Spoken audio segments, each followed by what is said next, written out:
my god, there's a cat in our house. Whose cat's that? I don't know. How did we get in here? I don't know, but can we keep it? Yeah, I guess. Oh, okay.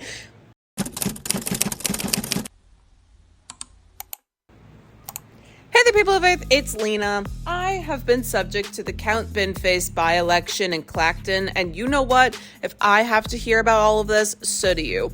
Basically, if you are chronically living under a rock, Count Binface, whose real name is Jonathan David Harvey, is a political satirist whose persona is an intergalactic space warrior from the planet Sigma 9 and wears a dustbin, or trash can as we say here in the States, on his head, and he has ran against British politicians in real, actual elections just for the hell of it. He's kind of like if Vernon Supreme and Curtis Sliwa had a love child who was raised by Zohran Mamdani.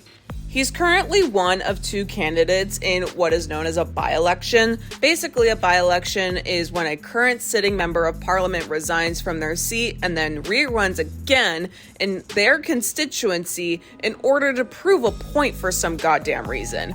Now, I am not British by any means. I shit on the British for a living. But it's basically what we call a special election here in the United States, except unlike the United States, I might be talking completely out of my ass here, an MP can just resign from Parliament and then run again to go on some fucking power trip, which is the case of our good friend Nigel here.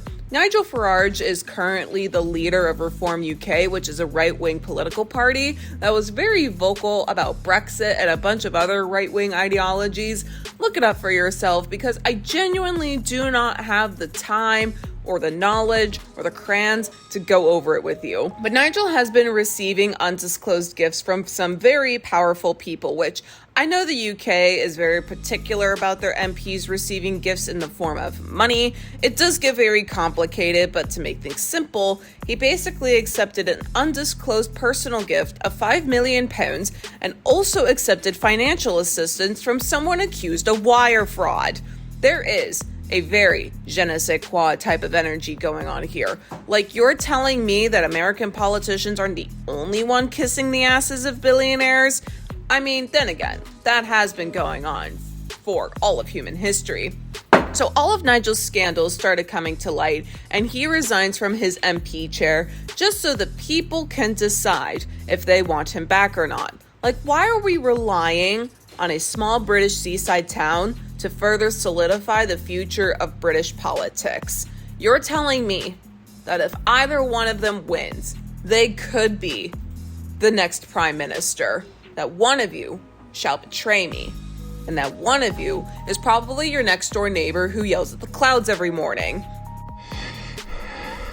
So in terms of Count Binface, you're probably wondering, aside from wearing a fucking bin on his head, what his policies are if he does win this by-election. Well, fear not, concerned citizen, for Count Binface has a manifesto pledged to build at least one affordable house. I mean, one affordable house is better than no affordable house. Potholes to be filled using copies of the 2024 Labour Party manifesto. Karl Marx did not spend 40 days and 40 goddamn nights writing a manifesto. So that way, a complete opposite version of himself promises to fill fucking potholes full of manifestos. But at least we are filling the potholes. That's more than Pennsylvania ever fucking did. The hand dryer in the gents' toilet, the Great Himalayas restaurant in Southport, to be moved to a more sensible location. This is a national concern, everyone. Dare I say, an international concern. Like, he literally went to the restaurant to sign a treaty with them that if he wins, the restaurant has to move the hand dryer. Listen, I don't want to touch anyone's booty hole either, but it's one specific hand dryer in one specific bathroom in one specific restaurant. Just use your shirt for Christ's sake. And my favorite point, Wi-Fi on trains that work. Also trains that work. Get this guy to SEPTA immediately. Like, the city needs him.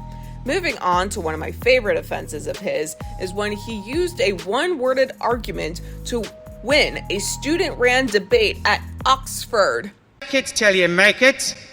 Let's go. So, Brexit. Thank you very much.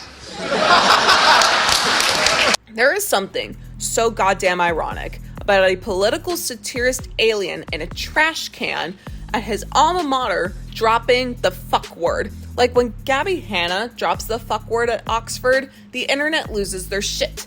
But when a trash can does it, everyone is fucking thrilled. Like, look at this girl. She's so proud of herself.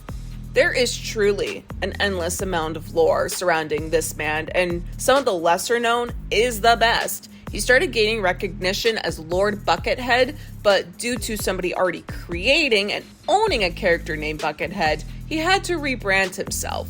He first appeared in December 2019 running against Boris Johnson in the Uxbridge and South Rulizip general election and lost horribly. Then he ran again for London mayor and lost horribly. And then he tried again in 2024 and again lost horribly. Like, this guy just loves to pick fights with right-wing British politicians. And he also has a wife and kids. I need to know what the kids at school tell people what their dad does for a living. So, what does your daddy do? Oh, my daddy is Count Binface. You're a load of shite.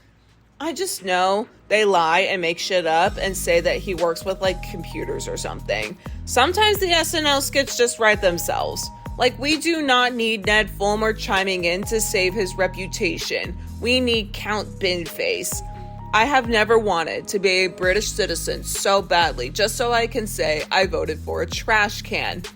And I'm an American, so I'm talking completely out of my ass here. Like, the founding fathers did not spend 8.5 long years fighting for our independence just so I can say I want to be a British citizen so I can vote for a fucking trash can. George Washington is rolling in his grave at Mount Vernon right now. And believe me, he has been rolling in that grave.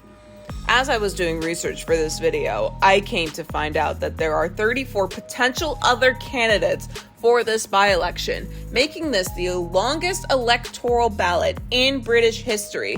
And some of these other candidates are just so iconic. Like, try saying this with a straight face. Howling Lord Hope, Nick, the Incredible Flying Brick, Joseph 77, Count Binface, and Baron von Thunderclap. There are some serious drag names in this. Like, what do you mean? I'm going to potentially vote for a candidate that's from the monster raving loony party, a guy with a trash can on his head, or a conservative money launderer. This is so deeply unserious, and it honestly makes me glad that American politics are not as bad as whatever the hell this is. I am a fighter and not a quitter. That I am resigning as leader of the Conservative Party. Granted, they are still bad, but if I had to pick between a Curtis Sliwa money launderer and a bin, I'm going with the fucking bin. I'm really excited to see how this by-election is going to play out. Like, I cannot wait for August 13th. Move over International Left-Handers Day. It's gonna be Count Binface Day. Other than that, I hope you all enjoyed the video. If you did, don't forget to leave a like. Also, don't forget to subscribe. And tune back in August 13th when we react to the polls. And I'm gonna go into it without doing any of my research. I hope you all enjoyed this video. As I said, don't forget to leave a like. Also, don't forget to subscribe. And I will see you all in the next video. Bye!